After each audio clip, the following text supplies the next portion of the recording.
The dust devil swirled outside Miller's General Store as Sarah Crawford stood frozen at the counter, her mother's wedding ring clutched in her trembling palm. The gold band caught the afternoon light, the last piece of her former life, the final memory of parents now 6 months buried. Her stomach cramped with hunger she'd learned to ignore, but little Emma couldn't ignore it anymore. Her sister's hollow eyes haunted her every waking moment. "I'll take $4 for it," Sarah whispered to Mr. Miller, hating how her voice cracked. "That's fair." The elderly shopkeeper's weathered face softened with pity that burned worse than the shame. "Sarah, your mama wouldn't want—" Before she could answer his futile request to stop, I'd like to ask you to take a moment to subscribe to our channel and give this video a like. It truly means the world to us and motivates us to bring you more quality stories from the Wild West. Also, I'd love to know, where are you listening from today? Now, back to Sarah's story. The door swung open with such force, the bell nearly tore from its mount. 6 men poured in, reeking of whiskey and violence, their spurs jangling a discordant symphony.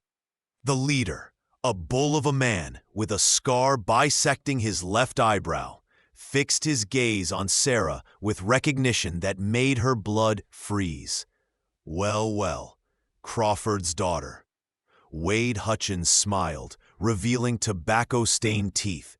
"Your daddy died owing my boss $300. That debt transfers to family." Sarah's fingers closed around the ring. "My father owed nothing. Those were gambling debts forced on him. Debt is debt, girl." Hutchins stepped closer, his shadow swallowing her. "But I'm a reasonable man. Work it off at the saloon. Pretty thing like you? 6 months, maybe less?" The implication hung in the air like gun smoke. Mr. Miller reached beneath his counter, but Hutchins' men already had hands on their revolvers. "I'd reconsider that move, old-timer," one of them drawled. Sarah's mind raced through impossible options. Run, they'd catch her. Fight, she'd lose. Scream. No one in Redemption Springs would stand against Hutchins' boss, cattle baron Marcus Thornwell. Her fingers trembled around the ring as she calculated its worth against her sister's safety, her own survival. "She's not going anywhere with you." The voice came from the doorway, low and steady as a river stone. Sarah turned to see a man she'd noticed around town but never spoken to. Caleb Stone, the recluse rancher from the Northern Territory.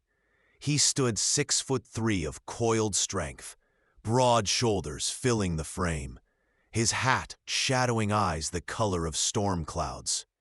A Colt .45 hung loose on his hip, his hand nowhere near it, but somehow more threatening because of that restraint. Hutchins sneered.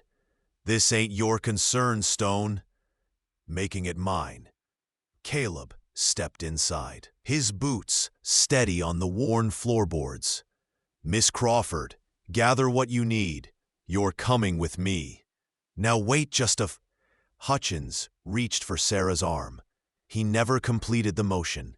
Caleb moved with economical precision, catching the larger man's wrist and twisting it backward until Hutchins grunted in pain.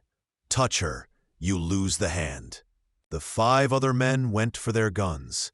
Caleb released Hutchins, and his revolver appeared in his palm like magic, cocked and aimed before a single weapon cleared leather. 6 shots, 6 men. I'm comfortable with those odds if you are. His voice never rose above conversational, which somehow made it more terrifying. "Or you walk out, tell Thornwell his phantom debt died with Crawford, and we all see tomorrow." The mathematics of survival played across Hutchins's face. Whatever reputation Caleb Stone carried, it was enough. "Thornwell won't forget this. He knows where to find me."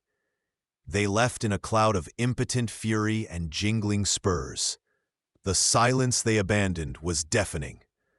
Sarah realized she'd stopped breathing and pulled in air that tasted like gunpowder and salvation. "I don't understand," she managed. "Why would you?" Caleb holstered his revolver and turned those gray eyes on her. Up close, she could see the weathering around them, lines carved by sun and sorrow. A scar traced his jawline, another crossed his left eyebrow. "You have a sister, don't you?" "Emma, about 8 years old." Sarah's maternal instinct flared. "How do you know about Emma?" "Small town. I hear things." He gestured to her clenched fist. "Put that ring away. Gold isn't what's needed here." "Then what?" The question came out sharper than intended, edged with desperation and pride. "I have nothing else. No money, no prospects, no. You have 2 hands and a strong back, I'd wager." Caleb's expression remained neutral, but something flickered in his eyes. "My ranch needs help. Cooking, mending, basic upkeep. Room and board for you and your sister, plus wages. Nothing you're not comfortable with. You'd have your own cabin, lock on the door, your choice to stay or leave anytime." It was too generous. Nothing came free, especially from strange men. "What's the catch?" "No catch. I need help, you need safety. Simple trade." "Nothing simple." Sarah studied him, searching for the trap she knew must exist. But his weathered face held no deception, just a bone-deep wariness she recognized from her own mirror. "Why me?" Caleb was quiet for a long moment, his gaze drifting to the window where dust still settled from the departed riders. "Lost my wife and daughter 3 years back. Fever took them both in a week." His voice flattened, emotional armor slamming into place. "Big house, empty rooms. Figured they shouldn't stay empty forever. That's all the reason I got." The raw honesty of it struck something deep in Sarah's chest. She knew that particular shade of loss, the weight of rooms that echoed wrong, of meals cooked for ghosts. "I need to get Emma. I'll wait." The ride to Caleb's ranch took 90 minutes, Emma silent on the saddle in front of Sarah, her thin arms wrapped around the horse's neck. The girl hadn't spoken since their parents died. Words locked behind eyes too old for 8 years.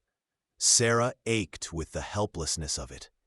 Caleb rode ahead on a blue roan gelding, his posture easy but alert, eyes constantly scanning the horizon.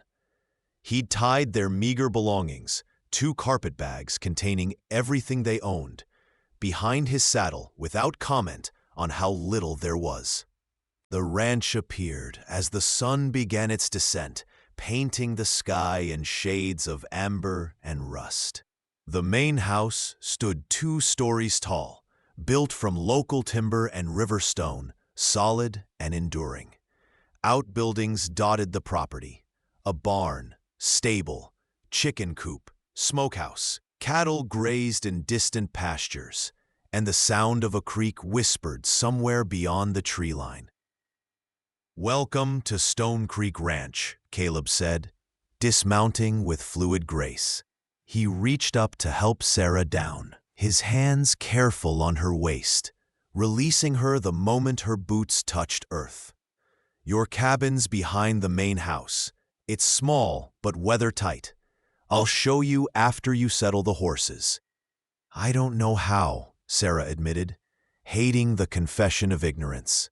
Caleb studied her, then Emma, with an expression that might have been understanding. "Then I'll teach you. Out here, everyone needs to know how to care for a horse. Might save your life someday." He demonstrated with patient detail how to remove the saddle without startling the animal, where to brush to ease tired muscles, the proper ratio of feed to water. Emma watched with rare focus, her small hands reaching out to touch the mare's velvet nose. "She likes you," Caleb observed quietly. Horse is a good judge of character. The cabin was indeed small. One room with a stone fireplace, a double bed with a real mattress, a table with 2 chairs, and a trunk. But the windows had glass, the door had a lock, and someone had left wildflowers in a jar on the table. Sarah's throat tightened unexpectedly. "I'll bring supper in an hour," Caleb said from the doorway. "Tomorrow I'll show you the kitchen in the main house, but tonight you should rest." "Mr. Stone." Sarah stopped, unsure how to voice the gratitude tangled with suspicion. "Thank you." He tipped his hat, shadows crossing his scarred face. Caleb. Just Caleb. Then he was gone, his boots crunching across the yard. Emma tugged Sarah's sleeve and pointed at the flowers, her eyes asking a question her voice wouldn't form. "I don't know, sweetheart," Sarah whispered, touching a delicate petal. "But maybe we'll be safe here. Just maybe." The first week passed in a blur of new routines. Caleb woke before dawn, already in the barn by the time Sarah emerged to start breakfast. He'd shown her the kitchen, a surprisingly well-equipped space with a cast-iron stove, proper pots, and a pantry stocked with more food than she'd seen in months.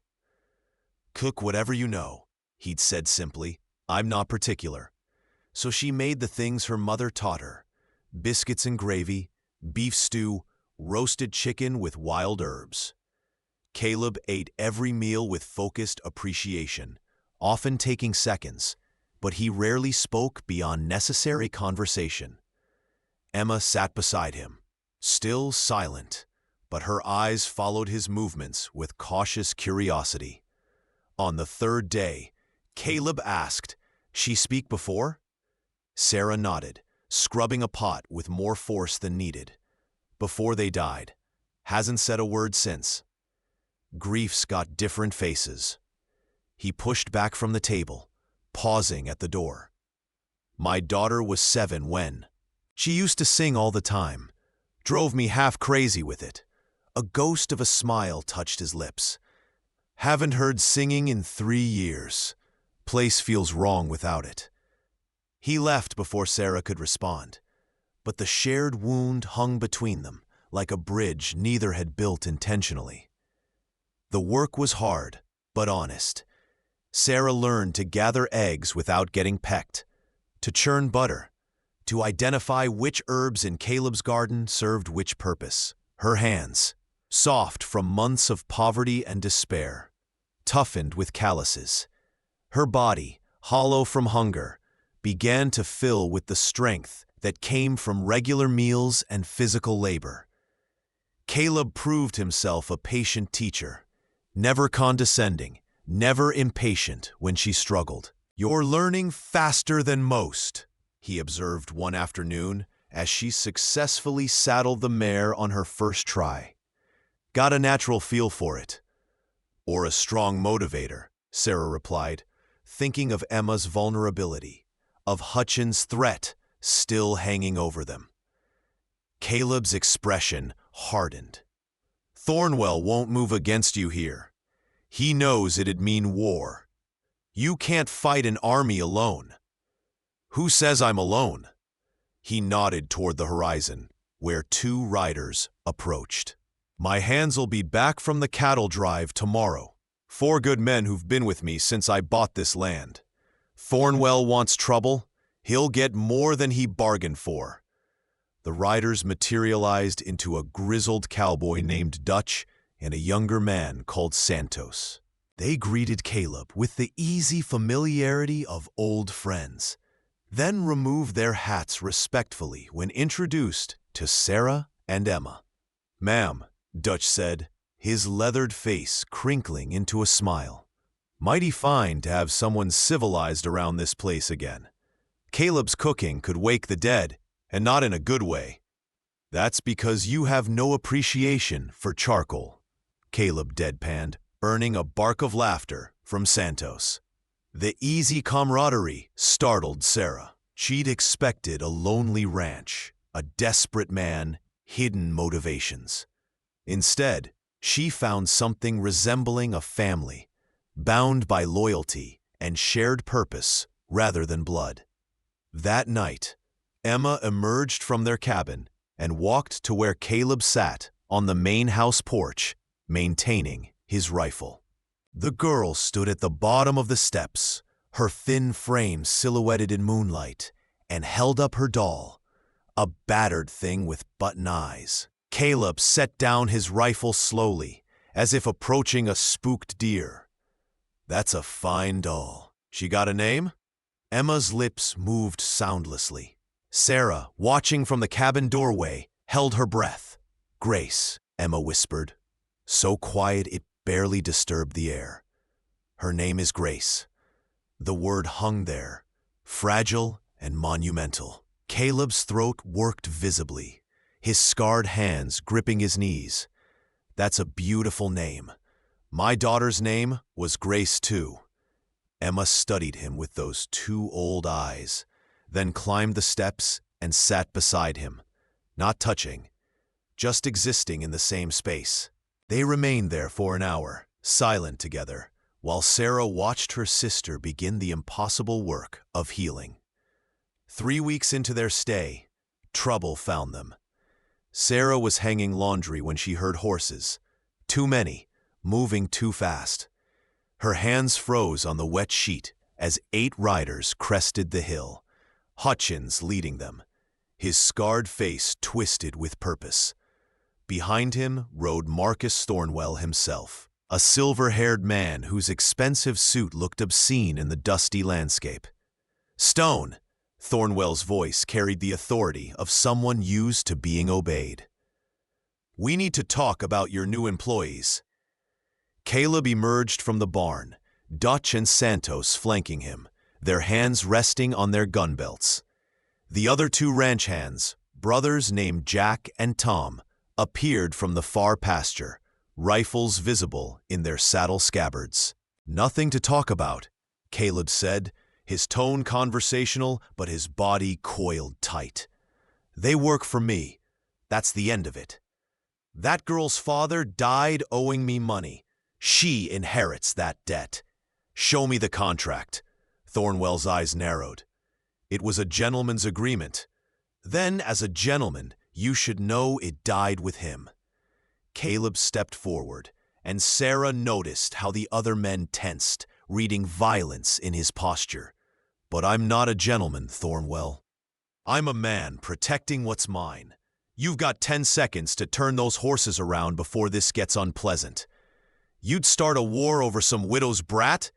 I'd end one over her." Caleb's hand drifted toward his revolver. "Your choice how that happens."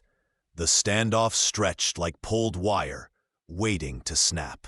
Sarah realized she'd stopped breathing. Emma's hand clutched tight in hers. The wind died, leaving only the creak of leather and the hammer of her own heartbeat. Thornwell raised his hands slowly, and Hutchins reluctantly pulled his horse back. "This isn't over, Stone.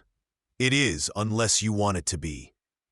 Caleb held his ground until the last rider disappeared beyond the hill, then turned to Sarah. His face had gone pale beneath the sun weathering, his eyes harder than she'd ever seen them. "You and Emma need to learn to shoot." "I don't want violence."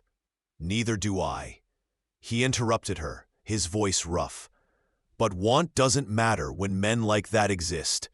Tomorrow morning, after breakfast, we start lessons, not a request."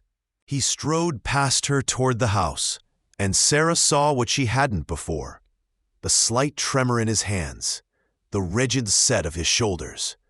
He'd been terrified, she realized, not of the fight, but of losing them. The recognition stirred something dangerous in her chest, something that felt too much like hope. The shooting lessons began at dawn. Caleb set up targets against the hillside, old bottles and tin cans that glinted in the early light. Emma watched from the porch. Graystall clutched to her chest as Caleb demonstrated proper stance. "Feel it here," he said. positioning Sarah's hands on the revolver. His fingers were warm against hers, calloused and strong, and she tried to ignore the way her pulse jumped at the contact. Breathe steady. Squeeze, don't pull. The first shot went wide, the recoil shocking through her arms. The second hit dirt 6 feet from the target. By the 10th, she clipped a bottle's edge. "Good," Caleb murmured, and the approval in his voice sent an entirely different kind of tremor through her. Again. They practiced every morning for a week. Sarah's accuracy improved, her confidence building with each shattered target. Caleb stayed close, adjusting her stance, steadying her aim. His presence both instructing and distracting in measures that left her confused. On the 8th day, as Sarah successfully hit 3 targets in a row, Emma appeared beside them. She pointed at the revolver, her meaning clear. "You sure?" Caleb asked gently. Emma nodded, her jaw set with determination that reminded Sarah achingly of their father. Caleb produced a smaller pistol from his belt. "This was my wife's. It's lighter, better for learning." He knelt to Emma's height, showing her the mechanics with infinite patience. "Never pointed at anything you don't intend to shoot. Finger off the trigger until you're ready. And never ever shoot in anger, only in protection. Understand?" Emma nodded solemnly and took the weapon with both hands. Her first shot missed wildly, but her second struck a can dead center. Caleb's face split into a genuine grin, the first Sarah had seen, and Emma smiled back, small but real. "Natural talent," he said, ruffling her hair, in a gesture so casual and paternal, it made Sarah's eyes burn. "Runs in the family, I guess." That night, Sarah couldn't sleep. She lay beside Emma's quietly breathing form, staring at moonlight patterns on the cabin ceiling, her mind circling thoughts she'd tried to avoid. Caleb Stone was dangerous, not in the way Hutchins was, with violence and cruelty, but in the way he made her feel safe, in how Emma responded to him, blossoming under his patient attention, in the way his rare smiles affected her heartbeat. She'd lost everything once. To risk caring again seemed like inviting disaster. But as she finally drifted toward sleep, she couldn't deny the truth settling in her bones. It was already too late for caution. The next morning brought Santos galloping in from the north pasture, his horse lathered with sweat. "Caleb, fire in the canyon, heading this way!" Sarah watched from the kitchen window as Caleb transformed into motion, shouting orders. "Dutch, take the hands and start a fire break at the creek. Tom, get the livestock moved to the south pasture. Santos, ride to the Johnson Ranch for help." He turned toward the house and caught Sarah's eyes through the glass. In 3 strides, he was at the door. "Pack what you can carry. You and Emma need to. We're not leaving." Sarah surprised herself with the certainty. "Tell me what to do." "Sarah, this isn't." "Tell me what to do," she repeated, holding his gaze. "We're not helpless, and this is our home too." Something fierce and grateful flickered across his face. "Wet blankets, soak everything you can. If the fire jumps the creek, we'll need them to beat out sparks. And for God's sake, stay near the well." The next hours blurred into smoke and chaos. The wildfire swept across the canyon like a living thing, consuming sagebrush and dry grass, its roar audible even over the shouting men. Sarah and Emma worked frantically, soaking blankets, filling buckets, preparing the yard for defense.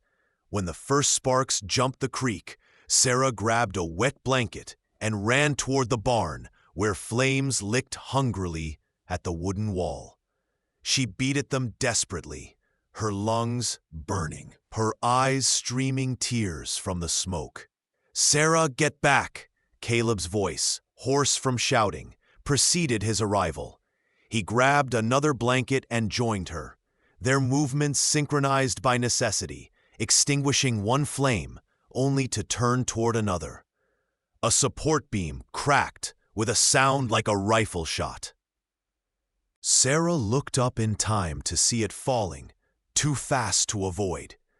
Strong arms wrapped around her, and suddenly she was airborne, Caleb throwing them both clear.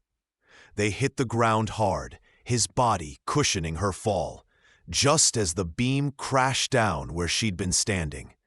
For a moment, they lay tangled together, gasping. Sarah felt the rapid hammer of his heart against her back, his arms still locked around her, his breath hot against her neck. "You hurt?" he asked roughly. "No, you?" "I'm fine." But he didn't release her immediately, and she didn't pull away, the intimacy of near death making them reckless with proximity. "You're dangerous," Sarah said, meaning it in ways she couldn't articulate. Dangerous to her carefully guarded heart, to her determination to need no one, to every wall she'd built. "And you," Caleb replied, his voice low and raw, "are the only reason I'd risk it." The moment hung between them, heavy with implications neither was ready to voice, until Dutch's shout broke the spell. "Fire's turning! Wind's shifting!" Caleb rolled to his feet, pulling Sarah up with him. Their hands lingered together for a heartbeat before they turned back to the fight, side by side. By nightfall, the fire was beaten back, contained beyond the creek. The ranch hands collapsed in exhaustion, their faces blackened with soot, clothes reeking of smoke. The barn's wall was charred, but intact, thanks to their collective effort. Sarah found Emma by the well, her small hands blistered from carrying water buckets. The girl had worked alongside them all, never complaining, never crying. Pride swelled in Sarah's chest, even as worry gnawed at her. "Let me see." Caleb appeared with a tin of salve, kneeling to examine Emma's hands. He applied the medicine with gentle competence, then did the same for Sarah, his touch achingly tender. "You both were incredibly brave today." "We had to be," Sarah said. "This is home." The words slipped out uncensored, and she saw Caleb's hands still on hers. His storm-gray eyes lifted to meet hers, and in them she saw naked hope warring with fear. "Is it?" he asked quietly. "Home?" Sarah looked around at the ranch, at the house they'd defended, at the men who'd fought beside them, at Emma leaning against Caleb's shoulder in exhausted trust. At this man who'd given them safety when they had nothing, who'd taught them strength without taking their dignity, who'd risked everything without asking for anything in return. "Yes," she whispered, "it is." Caleb's thumb traced circles on her palm, his touch sending heat through her that had nothing to do with the dying fire. "Then I reckon that makes you family, and family's worth fighting for." That night, as Sarah lay in bed, she heard footsteps outside the cabin. Through the window, she saw Caleb making rounds, checking the perimeter, his rifle across his shoulders, protecting them even in exhaustion. The fierce swell of emotion nearly undid her. She rose quietly, leaving Emma sleeping, and stepped outside. Caleb turned at the sound, his body relaxing when he recognized her. "Can't sleep?" he asked. "Thinking too much?" She joined him on the porch steps, maintaining a careful distance that suddenly felt too far. "About debts and dangers and other things, Sarah." He started, then stopped, his jaw working as he searched for words. "When my family died, I died too. Went through the motions, but I was just a ghost in my own life. Then you and Emma showed up, and suddenly the house didn't echo anymore. Suddenly, I remembered what it felt like to hope." The confession hung between them, raw and honest, Sarah's throat tightened with the weight of her own truth. "I'm scared," she admitted. "Scared of needing you. Scared of losing again. Scared of feeling this much." "Feeling what?" His voice had gone rough, urgent. Sarah met his eyes, finding courage in their depths. "Like maybe I could love you. Like maybe I already do." Caleb's breath caught. His hand rose slowly, cupping her face with a tenderness that made her tremble. "I fell the day you stood in that store, holding your mother's ring like it was a lifeline, watching you refuse to break even when breaking would have been easier. You were the bravest thing I'd ever seen. I was terrified. Bravery isn't the absence of fear. It's facing it anyway." His thumb traced her cheekbone, and she leaned into the touch like a flower turning sunward. "I'm scared too, Sarah. Scared of failing you, of not being enough, of losing everything again. But I'm more scared of not trying, of letting fear steal what we could have."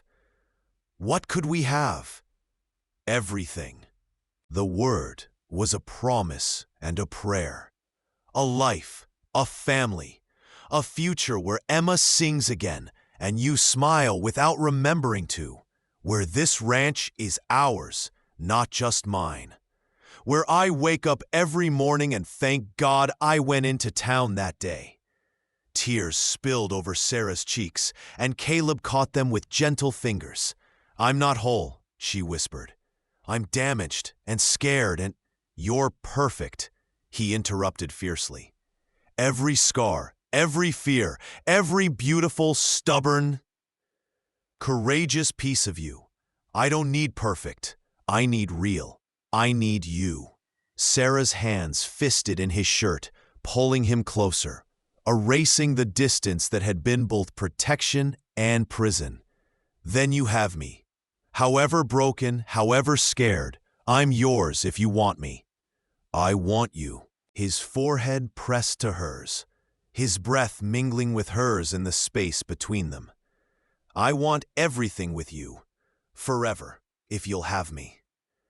The word was barely a breath before his lips found hers, and suddenly she was drowning in sensation. The rough scrape of his jaw, the gentle pressure of his mouth, the way his hands trembled as they framed her face like she was something precious. The kiss was sweet and desperate and full of promise, tasting of smoke and hope and new beginnings. When they finally parted, both breathing hard, Caleb rested his forehead against hers again. "Marry me," he said simply. "Not because of debts or danger or practical reasons. Marry me because I love you, because you've brought my heart back to life, because I want to spend every day proving you made the right choice." Sarah laughed, the sound startling her with its joy. "That's the worst proposal I've ever heard. It's the only one you'll get from me." But he was smiling, that rare, genuine expression that transformed his weathered face. "Then I guess my answer is yes." They sealed it with another kiss, longer this time, full of the hunger that came from denying themselves too long. When a small cough interrupted them, they broke apart to find Emma standing in the cabin doorway, a knowing smile on her face. "It's about time," the girl said clearly, her voice still rusty, but stronger than it had been. "I was starting to think I'd have to push you together myself." Sarah's hand flew to her mouth. "Emma, you're talking." "I've been talking." Emma walked over and wedged herself between them, wrapping an arm around each.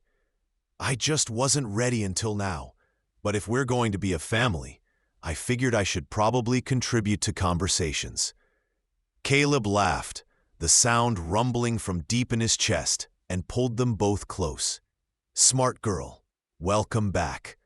They sat together on the porch steps as dawn began to paint the sky, three people who'd been broken, finding wholeness in each other, while the ranch awakened around them, and the future stretched out full of possibility. The wedding took place 3 weeks later in the small church in Redemption Springs. Sarah wore a dress made from fabric Caleb insisted she choose from the finest stock in Miller's store, pale blue silk that made her eyes shine. Emma stood beside her in matching ribbon, beaming as she held a bouquet of wildflowers. Caleb wore a new suit, but Sarah barely noticed the clothes. She only saw the man underneath, scarred and strong, patient and fierce, hers in every way that mattered. I, Caleb Stone, take you, Sarah Crawford, to be my wife, he said clearly, his hands steady on hers. I promise to protect you, to honor you, to love you every day I have breath in my body. Your battles are my battles. Your joys are my joys. Together. Together, Sarah echoed, her voice strong. I, Sarah Crawford, take you, Caleb Stone, to be my husband. I promise to stand beside you, to trust you, to love you with everything I am. Your burdens are my burdens. Your dreams are my dreams. Together. When the Reverend pronounced them husband and wife, Caleb kissed her with such tender certainty that several women in the congregation sighed audibly. Emma cheered, and even stern-faced Dutch wiped at his eyes. The reception at the ranch was simple but joyful. The hands had strung lanterns, and someone produced a fiddle. As the sun set in brilliant colors, Caleb led Sarah in an awkward dance, neither of them graceful, but both laughing at their mistakes. I'm sorry I'm not better at this, he murmured against her hair. I don't care if you can't dance. Sarah looked up at him, her heart so full it ached. I care that you asked me. I'll ask you every day. His arms tightened around her. Every single day for the rest of our lives. Emma danced with Santos, then Dutch, her laughter ringing across the yard like the music Caleb said had been missing. Sarah watched her sister bloom in the warmth of safety and love, and knew they'd both been given a second chance at life. As the party wound down and guests departed, Caleb drew Sarah aside to the garden behind the house. Moonlight silvered the plants, and somewhere in the distance, a nightingale sang. I have something for you, he said, pulling a small box from his pocket. Inside lay a simple gold band. Nothing fancy, but the inscription inside read, Together. It was going to be my wife's, but I had it melted down and remade. Fresh start for all of us. Sarah slipped it on her finger, where it caught the moonlight. It's perfect. You're perfect. He pulled her close, his lips finding hers in a kiss that promised the night ahead and all the nights to follow. My brave, beautiful, impossible wife. Your dangerous wife, Sarah corrected with a smile, remembering that night after the fire. Caleb grinned. The best kind.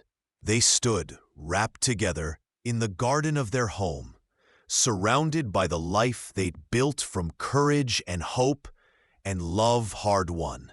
In the distance, Emma's laughter drifted on the breeze, and the ranch settled into peaceful quiet. They'd both been broken.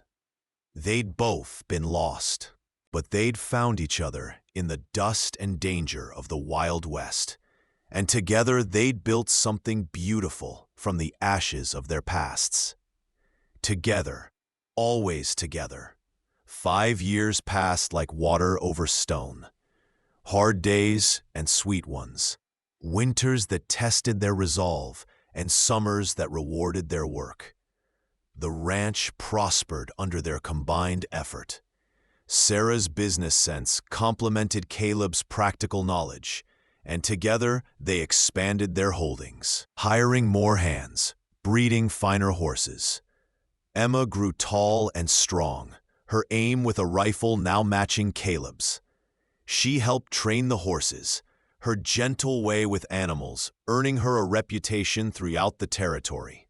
At 13, she had her father's determination and her mother's kindness, and both Sarah and Caleb burst with pride watching her become herself. But the greatest joy came on a spring morning when Sarah woke feeling different. She knew before the sickness confirmed it, before her body changed in telltale ways, new life grew within her. Caleb wept when she told him, his hands shaking as they rested on her still flat belly. "I never thought," his voice broke. "After Grace, I never thought I'd get this chance again. You have it now." Sarah covered his hands with hers. "We have it. All of us." The baby, a boy they named James after Sarah's father, arrived in early December during the first snow. He came into the world with strong lungs and his father's gray eyes. And when Caleb held his son for the first time, Sarah saw the last shadow of grief finally lift from his features. Emma doted on her baby brother with fierce devotion, singing the songs Sarah used to sing to her. The house that had been silent for so long now rang with lullabies and laughter, the echoes of joy replacing the ghosts of sorrow. On James's first birthday, they gathered on the porch, Caleb, Sarah, Emma, and the baby who'd learned to walk early and now toddled determinedly after the ranch dogs. The hands had joined them for supper.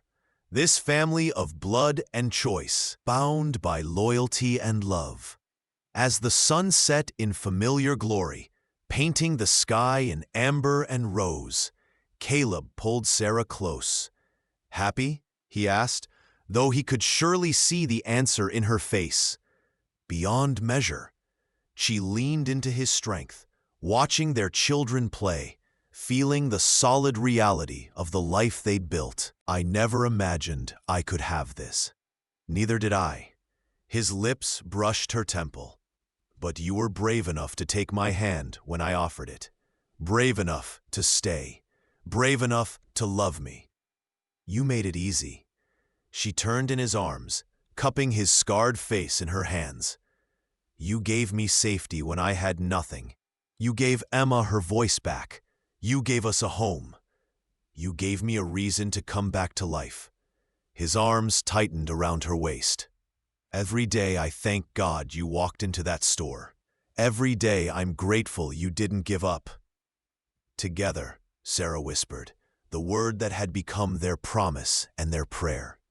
"Together," Caleb agreed, sealing it with a kiss that tasted of forever. As stars emerged in the darkening sky, and Emma's laughter mingled with James's delighted squeals, they stood wrapped in each other on the porch of their home.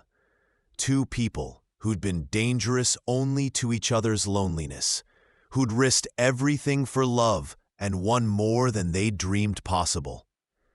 The Wild West was still wild, still dangerous, still unforgiving to the weak. But they weren't weak. They were strong, together, forged in fire and tested by hardship. And they'd built something beautiful in the wilderness, a family, a legacy, a love story written in courage and hope. And that was worth every risk. The telegram arrived on a Tuesday morning, delivered by a breathless rider from town. Caleb read it standing in the yard, his face draining of color with each word. Sarah knew before he spoke that their peace was about to shatter. "Thornwell's dead," Caleb said flatly. "Hart gave out 3 days ago." Sarah should have felt relief. Instead, ice settled in her stomach. And his son inherited everything. Marcus Thornwell Jr. Caleb's jaw clenched. "We served together in the war. He hates me more than his father ever did." The reason came out slowly that night, after Emma and James were asleep. Caleb sat at the kitchen table. a glass of whiskey untouched before him, and told her about the battle at Wilson's Creek, how he disobeyed Marcus Jr., ordered to advance, saving his company but humiliating the lieutenant, how Marcus had sworn revenge when Caleb received a commendation instead of a court-martial. "He'll come for the ranch," Caleb said quietly. "Not because of your father's debt. That was always his father's excuse. Marcus wants to destroy me personally, and he'll use you and the children to do it." Sarah's hands trembled as she poured herself coffee she didn't want. "Then we prepare. We've fought before." "Not like this." Caleb finally looked at her, and the fear in his eyes chilled her. "Marcus is smart, patient, and rich. He won't come with guns. He'll come with lawyers and false claims and bought judges. He'll take everything legally, and I won't be able to stop him." "There has to be a way." "There is." His voice went flat. "I sign everything over to you. House, land, cattle, everything. Legally, you'd own it all. Marcus can't touch what's yours, and he has no claim against you." Sarah understood immediately what he wasn't saying. "You'd have nothing. If we lost anyway, you'd be protecting my family." He reached across the table, capturing her hand. "That's all that matters." They worked with the lawyer in Redemption Springs, a shrewd man named Harding, who'd never liked the Thornwells. The papers were drawn up carefully, transferring ownership completely. Sarah Crawford Stone became the sole proprietor of Stone Creek Ranch, with Caleb listed merely as foreman. "It's just paper," Caleb said as they rode home. "Changes nothing real between us." But Sarah felt the weight of it, the vulnerability he'd accepted, the trust he'd placed in her. If she wanted, she could turn him out with nothing. The power of it terrified her. Marcus Thornwell Jr. arrived 2 weeks later with an entourage that included 3 lawyers, a territorial judge, and a dozen armed men. He was everything his father hadn't been: young, handsome, educated, with the kind of charm that hid poison. "Mrs. Stone," he said, removing his hat with exaggerated courtesy. "A pleasure. I'm here to discuss your late father's outstanding obligations." "My father owed nothing," Sarah replied coldly. They stood in the ranch yard, Caleb silent beside her, Dutch, and the hands positioned strategically around the property. Emma watched from the house window, James in her arms. Marcus smiled, but it never reached his calculating eyes. "I have documents that suggest otherwise. Promissory notes, signed and witnessed. $300 plus 6 years of accumulated interest. Roughly $2,000 total. Forgeries. A judge might disagree." He gestured to the man beside him, who had the decency to look uncomfortable. "I'm prepared to be reasonable, Mrs. Stone. The ranch is worth, what, $10,000? I'll purchase it for $12,000, clearing the debt and leaving you with $10,000 cash. Generous, considering. Not for sale." Marcus's smile hardened. "I wasn't asking. I'm informing you that I will have this property. Either sell willingly or I'll foreclose on the debt. Your choice." Caleb stepped forward, his hand resting on his revolver. "She said no. Time for you to leave." "Ah, the faithful foreman." Marcus's tone dripped contempt. "Tell me, Stone, how does it feel to hide behind a woman's skirts, to own nothing while she owns everything? Must eat at you, the great war hero, reduced to hired help." The muscle in Caleb's jaw jumped, but he said nothing. Sarah felt his restraint like a physical force. "Leave," she said firmly. "If you have legal claims, pursue them through proper channels. But you're not welcome here." Marcus replaced his hat slowly. Very well. I'll see you in court, Mrs. Stone. And when I win, because I will win, I'll enjoy watching you lose everything your brave husband couldn't protect. They left in a cloud of dust and menace. The moment they disappeared, Caleb's shoulders sagged, slightly, the only sign of how much that encounter had cost him. He'll make good on his threat, Harding said. He'd ridden out to warn them Marcus was coming. The judge is bought. The documents are good enough to fool a court, even if they're forged. You're looking at a trial you can't win. Then we'll appeal, Sarah said desperately. With what money? Appeals take years and thousands of dollars. By the time it's settled, you'll have lost the ranch to legal fees even if you win. The trap was perfect. Marcus had learned from his father's mistakes. He brought the law itself as his weapon. That night, Sarah lay awake long after Caleb's breathing evened into sleep. Her mind raced through impossible options, each more desperate than the last. Sell and take the money? Where would they go? What would they do? Fight and lose everything? Watch her family destroyed by her father's ghost? She rose quietly and walked to the window. Moonlight silvered the ranch, the barn where Emma trained horses, the yard where James took his first steps, the land Caleb had bled for. Home in every sense that mattered.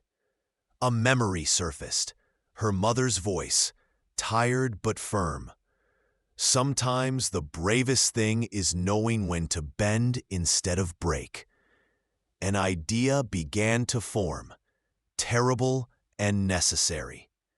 Sarah stood at that window until dawn, weighing it from every angle, testing it for flaws. It might work. It would cost her everything she'd become, but it might save what mattered most. When Caleb woke, she was already dressed, her decision made. "I'm going to town," she announced. "Alone." Caleb sat up, immediately alert. "Sarah, if this is about Marcus, it is. I'm going to end this." How? She met his eyes, hating what she had to do. By being what he expects, a desperate woman with no options. Understanding and horror crossed his face simultaneously. No, absolutely not. It's the only way. We'll find another way.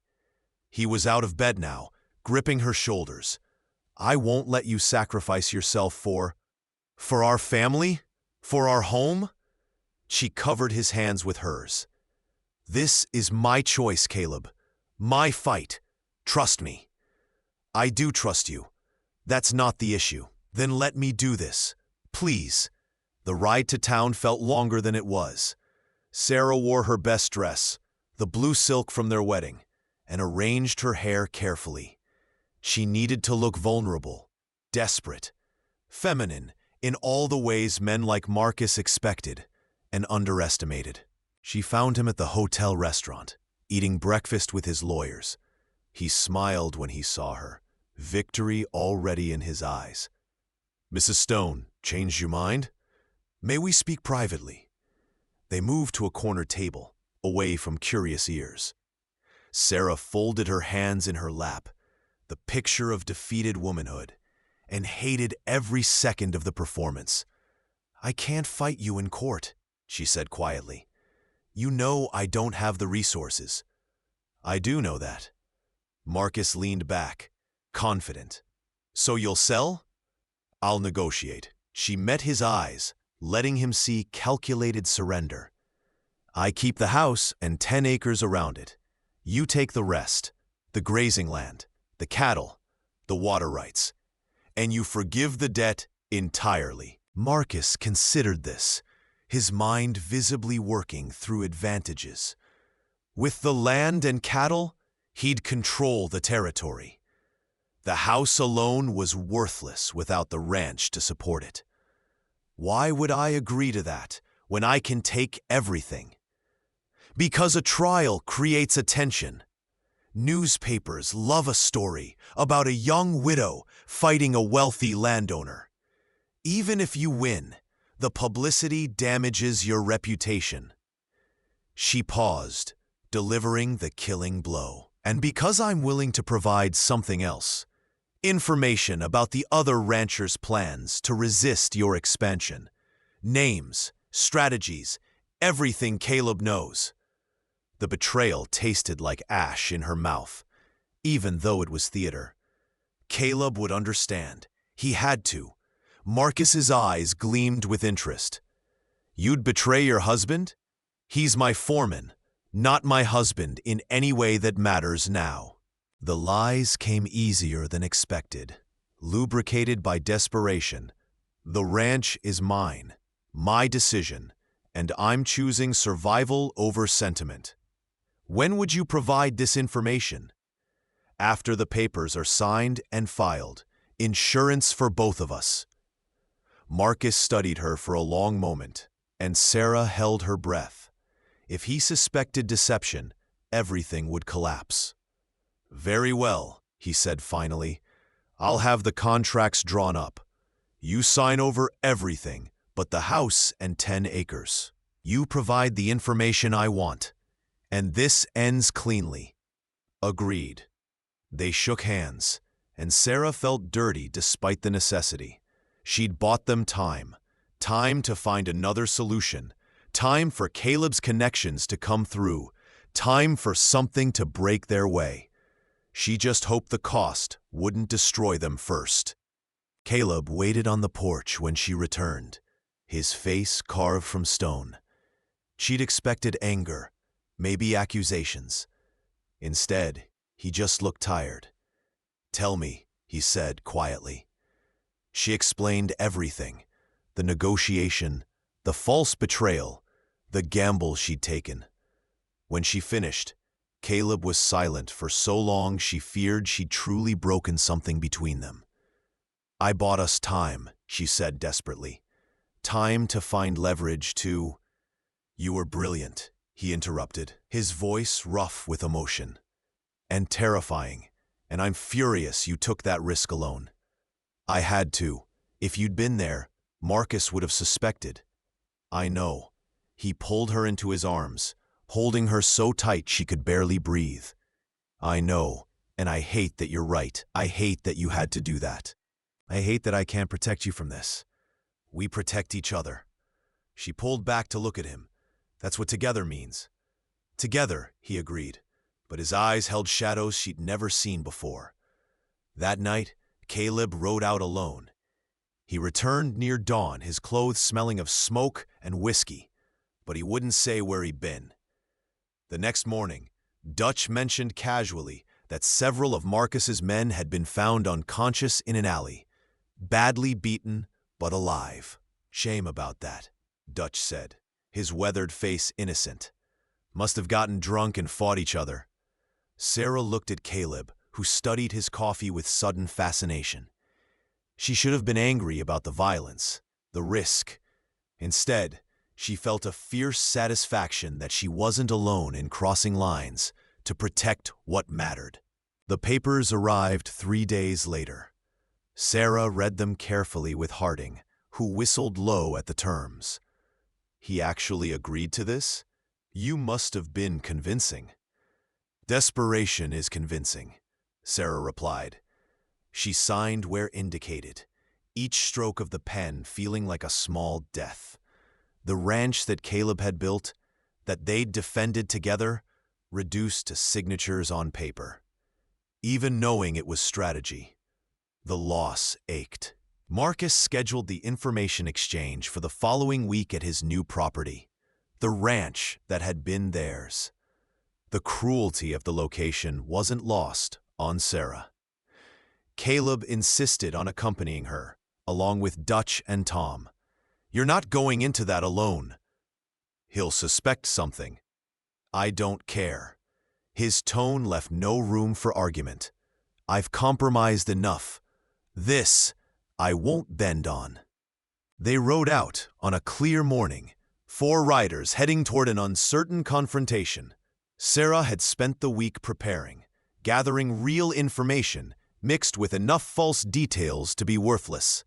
She'd told Caleb everything she planned to reveal, and he'd added his own touches, misdirection within truth. Marcus waited in what had been their yard, surrounded by his men. His smile when he saw Caleb was predatory. "Brought your foreman? How touching." "He's my husband," Sarah said coldly. "In every way that matters. I thought I made that clear. Yet you're here, betraying his confidence." Marcus gestured to the house. "Shall we discuss terms inside?" "Out here is fine." Sarah pulled papers from her saddlebag. Maps, letters, notes in her own handwriting. "This is what you wanted." Names of ranchers planning to resist, their strategies, Caleb's assessment of their strengths. Marcus examined the documents, his expression hungry. "This is quite detailed. I was motivated." He looked up, studying her face. "Yet I noticed something. These plans are all defensive. Nothing about offense, expansion, consolidation. Almost like you're warning them I'm coming, rather than exposing their vulnerabilities." Sarah's heart lurched. He'd seen through it. "Or," Marcus continued, "like you think I'm stupid enough to believe this is everything." He gestured, and his men drew weapons. "I'm disappointed, Mrs. Stone. I expected better from you." Caleb's gun appeared in his hand with frightening speed, but they were outnumbered 3-1. Dutch and Tom had their rifles up, but the mathematics of survival looked grim.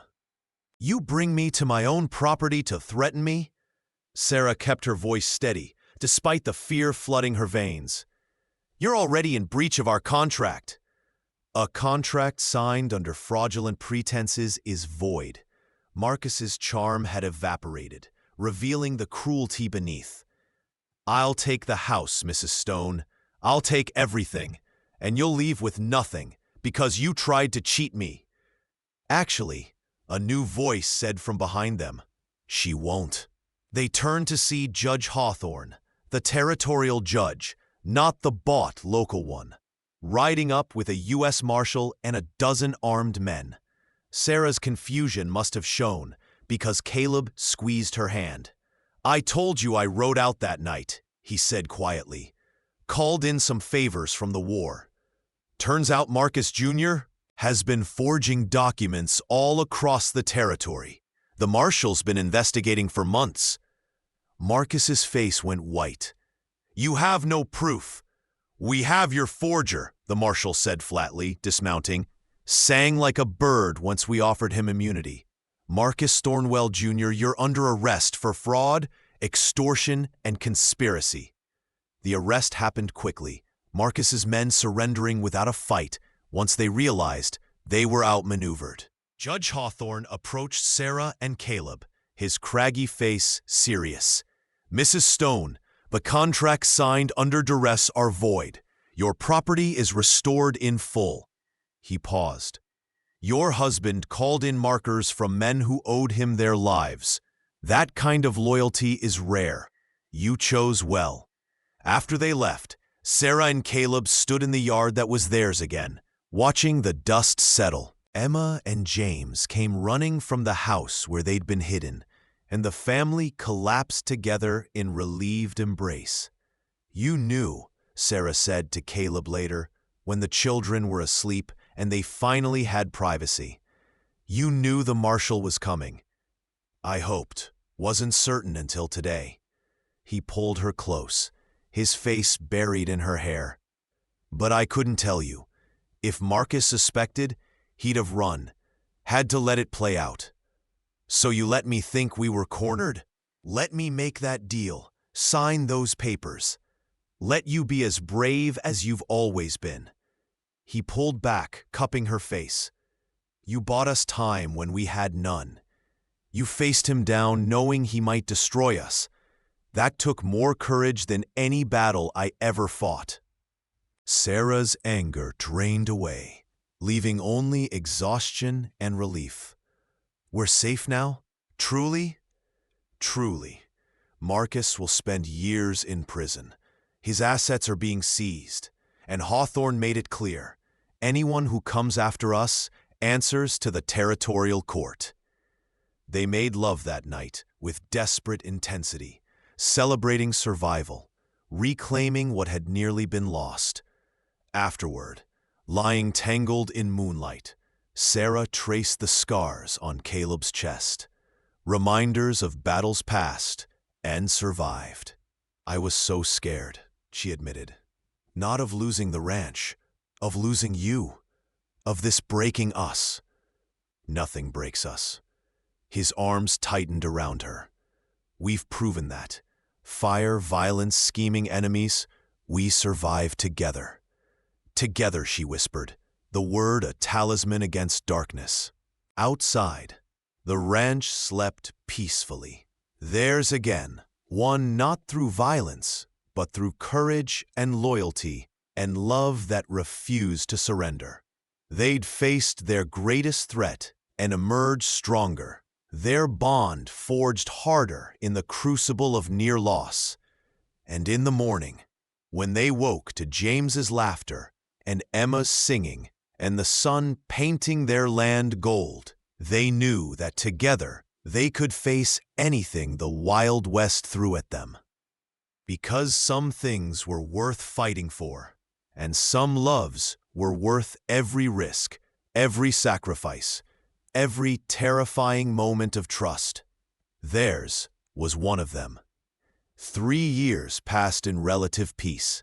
The ranch flourished. Their family grew in happiness, if not size, and the specter of the Thornwell family faded into memory. But the West had a way of testing those who thought they'd earned peace. The drought began subtly, a dry spring, a summer with sparse rain. By autumn, the creek that gave the ranch its name had dwindled to a trickle. Other ranchers faced the same crisis, but Caleb had prepared, drilling a deep well the previous year against Dutch's prediction that it was unnecessary expense. "Glad I didn't listen to you," Caleb told Dutch, as they watched neighboring cattle being driven to distant water sources. "Even a broken compass points right twice a day." Dutch grumbled, but his eyes held worry. The trouble started when desperate ranchers began eyeing the Stone property, their dying cattle a pressure that overrode neighborly courtesy.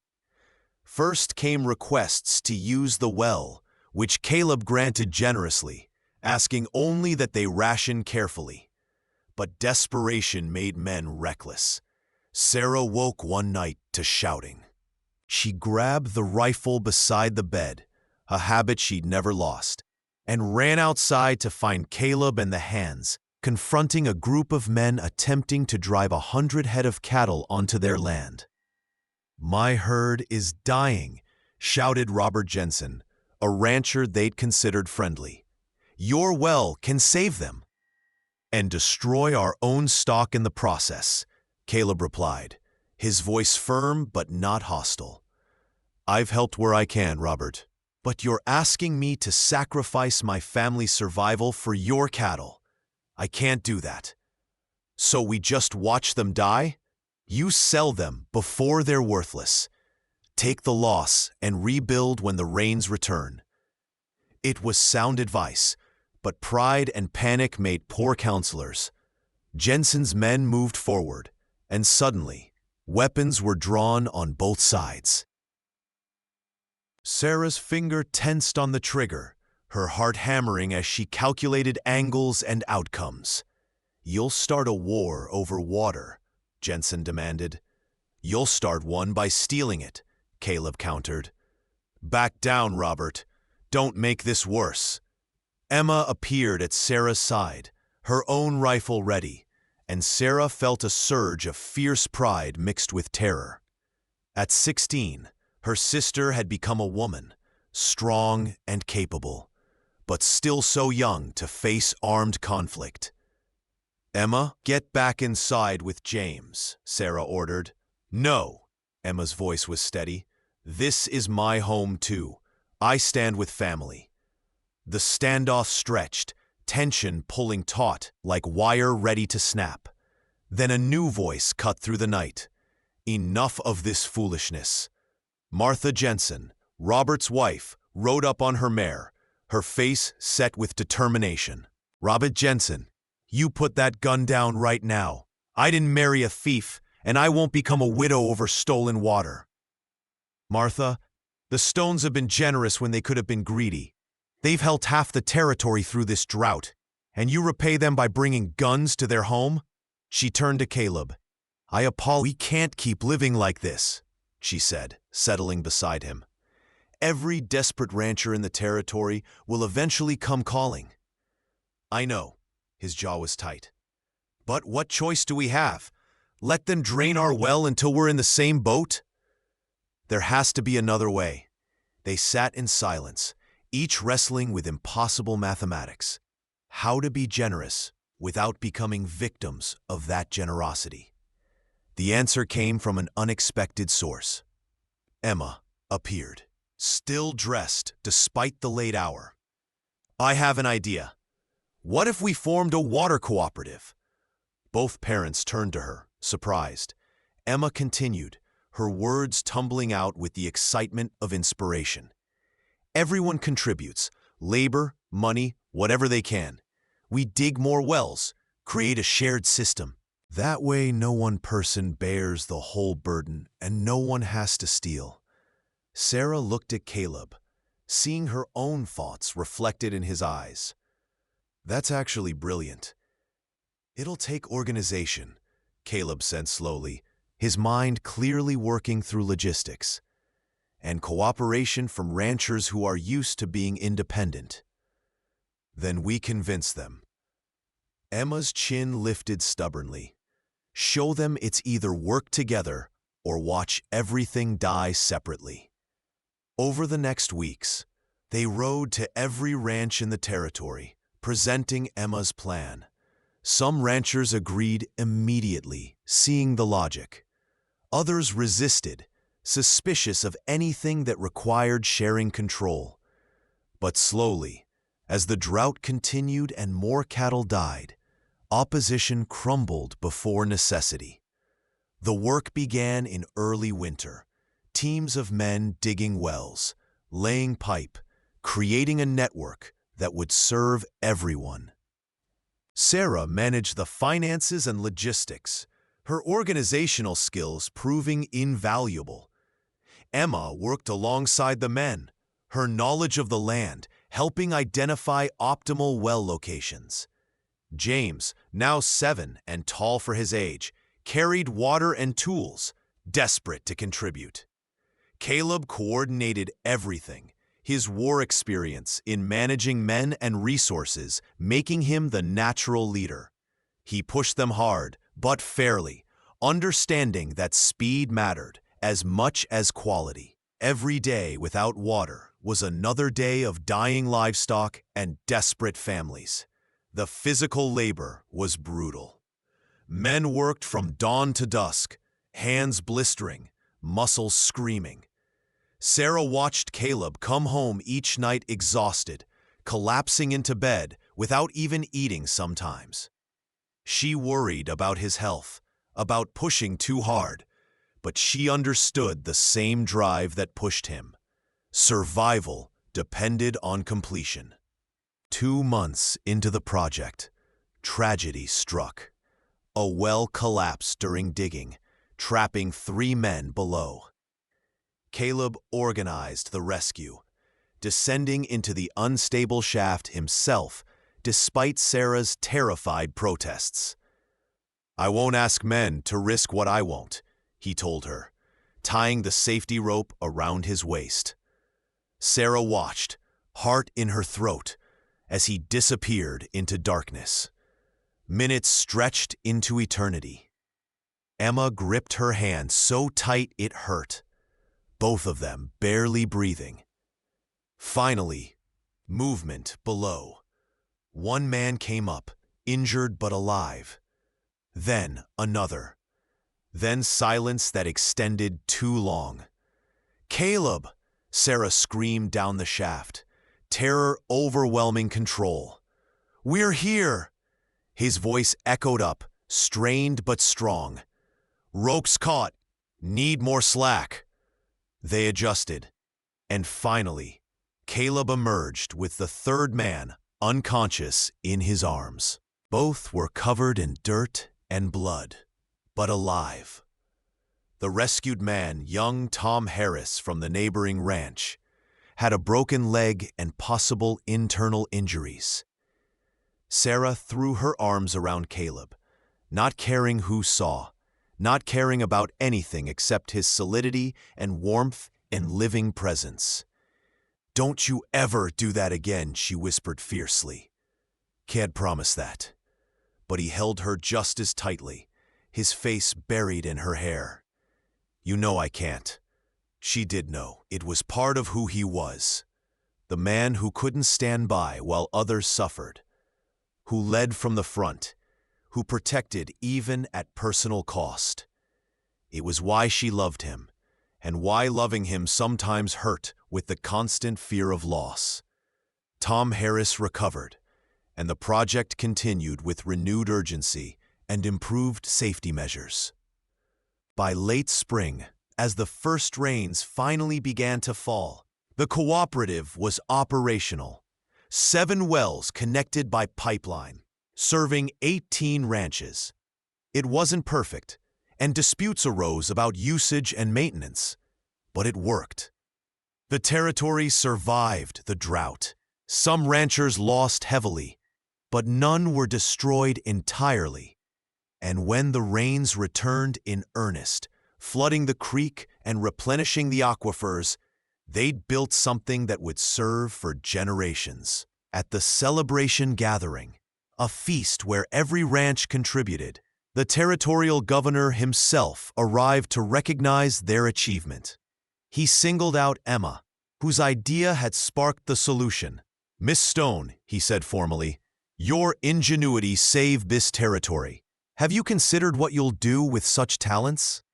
Emma glanced at her parents, then back at the governor. "I want to study engineering, learn how to solve problems like this properly, with science and planning." Sarah's breath caught. Sending Emma east to university would mean separation, cost, risk. But as she looked at her sister's determined face, she knew they couldn't deny her this. "Then you will," Caleb said firmly, pride evident in every word. "We'll find a way." That night, as the celebration wound down, their family sat together, watching stars emerge. James dozed against Caleb's shoulder, worn out from playing with other children. Emma talked excitedly about universities and possibilities. Sarah leaned against her husband, feeling the rightness of this moment. Hard-won, precious, real. "She's leaving us," Sarah said quietly, so Emma wouldn't hear the grief beneath the pride. "She's growing up," Caleb corrected gently. "That's what we raised her to do. Be strong, think clearly, help others. She's all of that." "I know. Doesn't make it easier." "Nothing worthwhile is easy." His arm tightened around her. "But we've never chosen easy. We've chosen right, even when it hurt." "Together," Sarah whispered. "Always together." They sat beneath the vast western sky, their family intact, their community saved, their love tested and proven again. The ranch that had started as desperate refuge had become a legacy, not just of land and cattle, but of courage, ingenuity, and the stubborn refusal to let hardship win. The drought had tried to break them. Instead, it had forged them stronger, bound them tighter to each other and to the land they'd fought for. And when the challenges came again, because they always did in the unforgiving West, they'd face them the same way they'd faced everything. Together, with courage, with love, with the absolute certainty that some things were worth any sacrifice, and family was first among them. Emma left for Boston in the fall, her departure tearing a hole in their daily lives that didn't heal so much as scar over. She wrote faithfully, her letters full of wonder at the East's differences, buildings taller than trees, crowds that never thinned, technology that seemed like magic compared to ranch life. James filled some of the emptiness, growing into his own person, quieter than Emma, but just as stubborn, with his father's steady nature and his mother's sharp mind. At 9, he could rope a calf, shoot straight, and calculate ranch finances faster than most adults. But he also sketched constantly, filling notebooks with drawings of horses and landscapes and the faces of people he loved. "He's got your eye for detail," Caleb told Sarah, watching James capture the exact curve of a hawk's wing in charcoal. "And your heart," Sarah replied, noting how the boy always drew people smiling, even when drawing memories of hard times. Life settled into rhythms made familiar by repetition, seasons marked by cattle drives and harvests, by the holidays they celebrated with their ranch family, by the small joys and sorrows that defined any life. They'd won their peace, fought for it repeatedly, and now they lived in it with gratitude born from knowing how easily it could have been otherwise. Then, in the spring of James's 10th year, a letter arrived that changed everything. Sarah recognized Emma's handwriting, but not the urgency in the script. Words pressed hard enough to nearly tear the paper, ink blotted where hands had shaken. She read it, standing in the yard, and her legs gave out halfway through, forcing her to sit hard in the dirt. Caleb was beside her instantly. "What's wrong? Is Emma hurt?" "Read it," Sarah managed, handing him the pages. Caleb's face went through shock, confusion, and finally settled on grim determination. When he finished, he carefully folded the letter and helped Sarah to her feet. "We need to talk inside."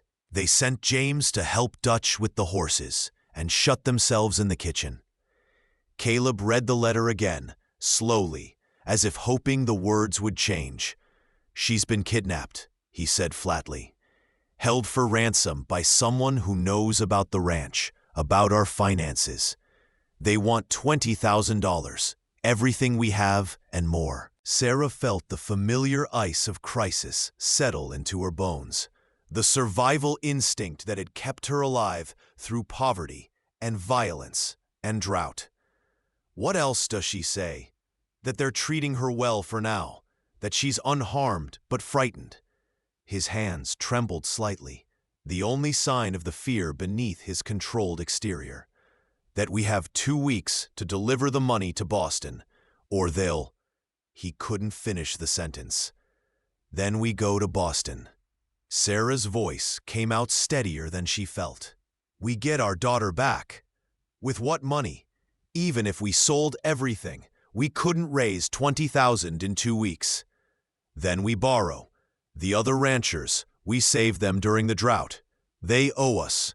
Caleb looked at her, and she saw the same desperation she felt reflected in his eyes.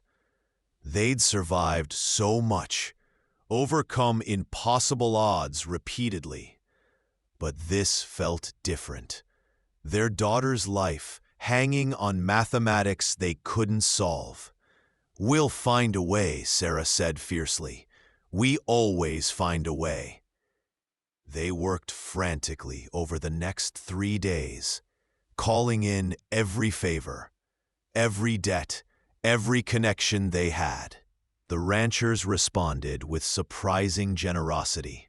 500 here, 1,000 there, each contribution a lifeline thrown to drowning people. Judge Hawthorne, retired now but still influential, used his connections to arrange loans from Eastern banks, leveraging the ranch's improved value from the water cooperative.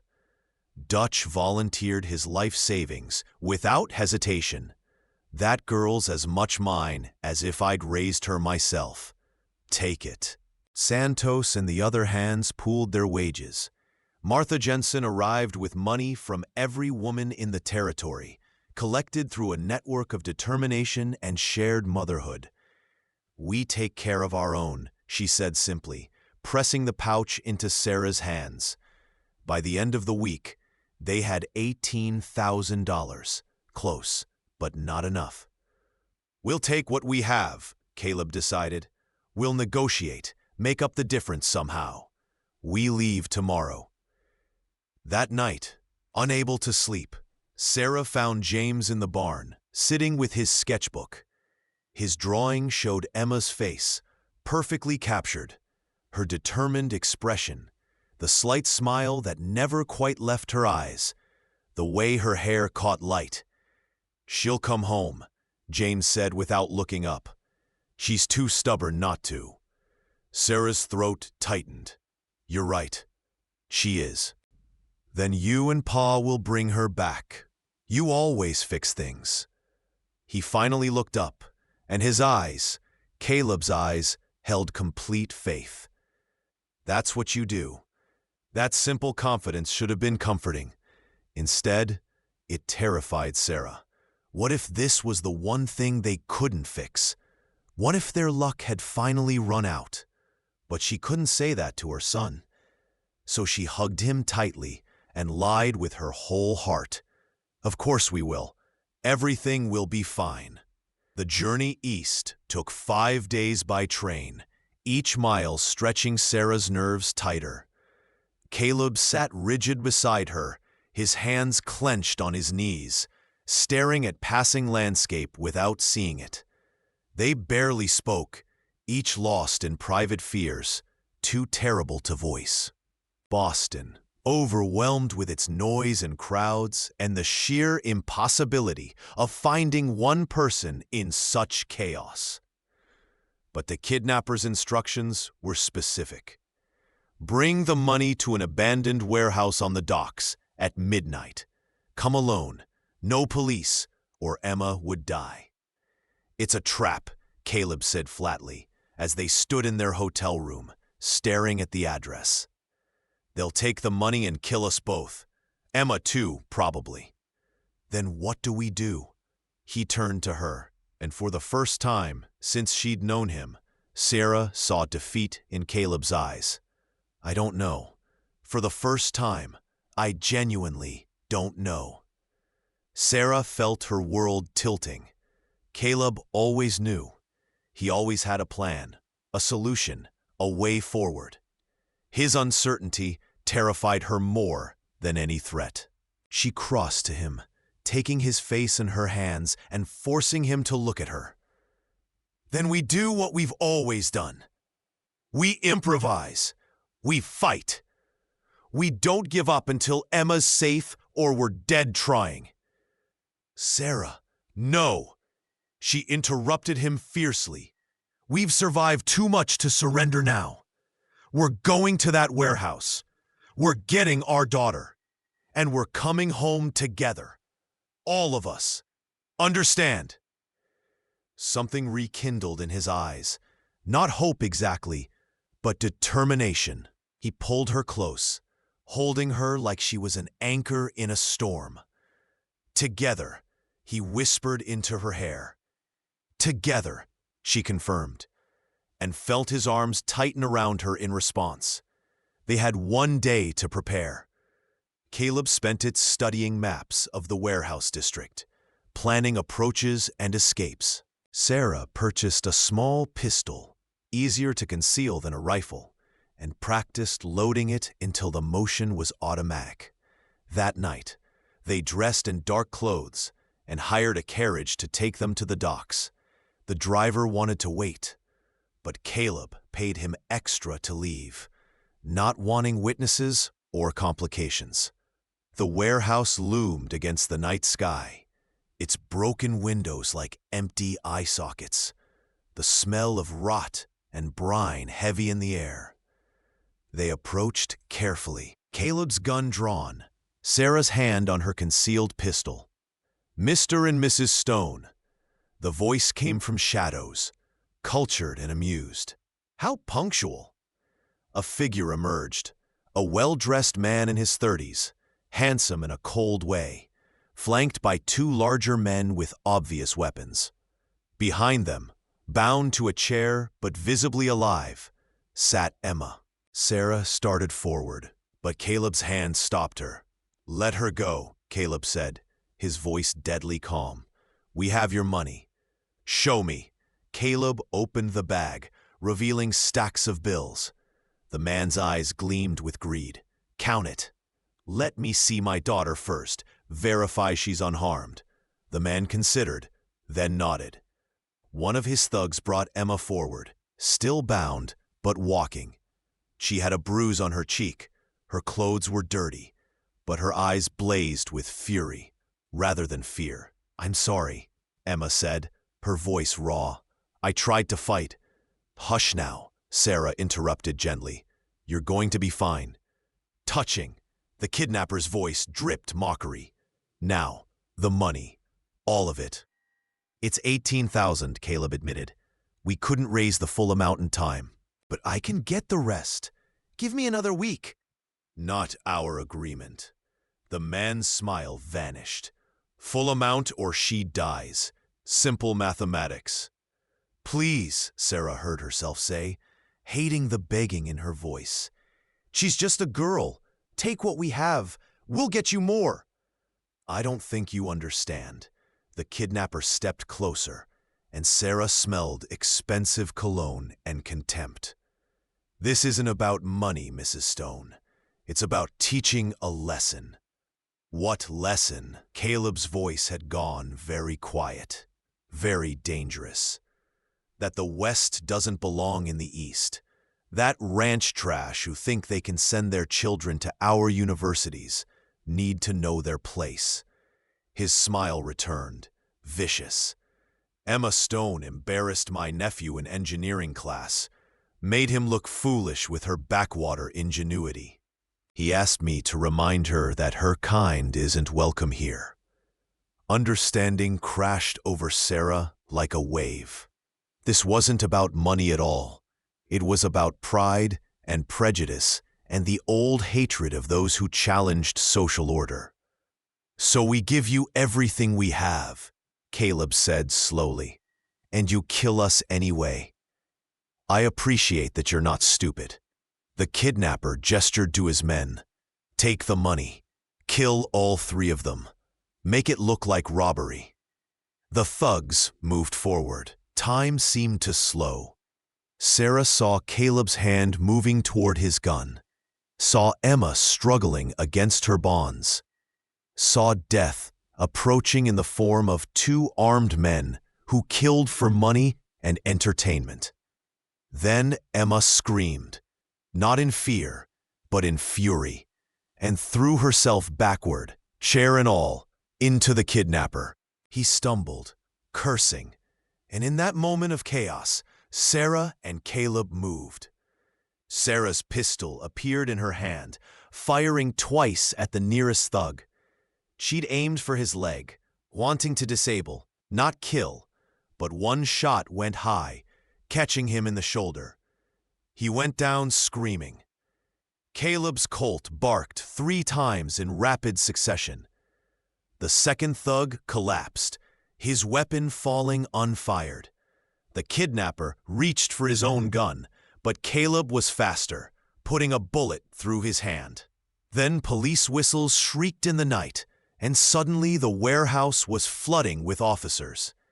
Sarah's knees gave out, adrenaline and relief stealing her strength. Caleb caught her, and together they ran to Emma, cutting her bonds with shaking hands. "The police," Sarah managed. "How?" "I sent them a telegram before we left the hotel," Emma said, rubbing her freed wrists. "Told them everything. Who took me, where they'd be, when. I figured either they'd come or you would. Either way, I wasn't going quietly." Caleb laughed, the sound slightly hysterical with relief and pride. That's my girl. Always thinking. The aftermath took hours. Statements to police, identification of the criminals, recovery of the money. The kidnapper, it turned out, was Marcus Thornwell's cousin, continuing the family tradition of trying to destroy them. The irony wasn't lost on any of them.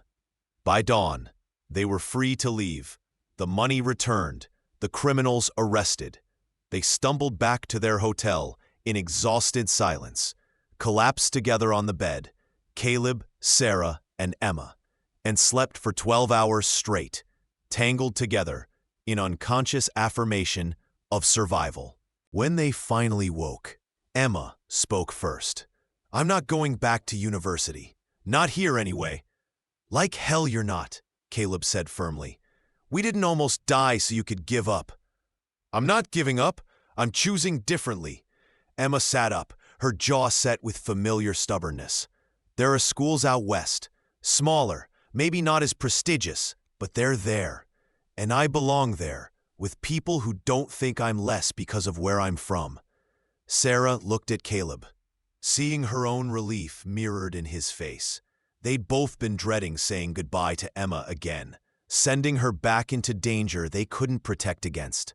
"Then we'll find you the best Western school," Sarah decided, "and you'll change the world from there." They left Boston 3 days later, the city's smoke and noise fading behind them as the train carried them west.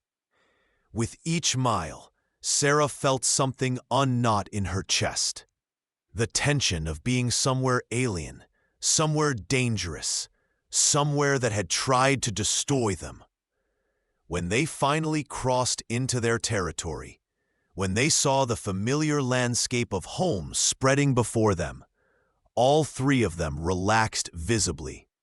James met them at the station, throwing himself at Emma with a whoop of joy. "You came back," he exclaimed. "Always," Emma promised, hugging him tight. "This is home. Nothing changes that." Dutch and the hands waited at the ranch, a banner stretched across the barn. "Welcome home." Martha Jensen had organized the women to cook enough food for a feast. The entire community gathered to celebrate their return, to hear the story, to reaffirm the bonds that made them family beyond blood.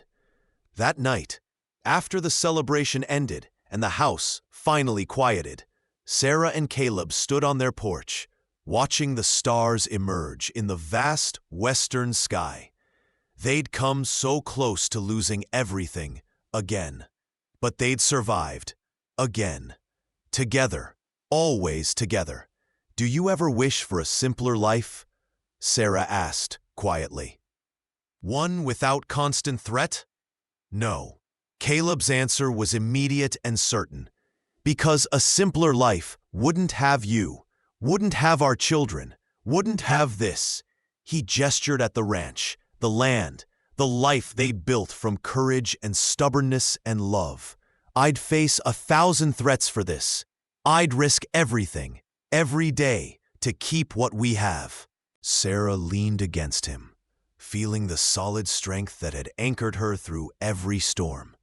"You're dangerous," she said softly, echoing words from years ago. "And you," Caleb replied, pulling her close, "are the only reason I'd risk it." They stood together in the darkness, two people who'd been tested repeatedly and refused to break, watching over the family and the land they defended with everything they had. The West would throw new challenges at them. It always did. But they'd face them the same way they'd faced everything else.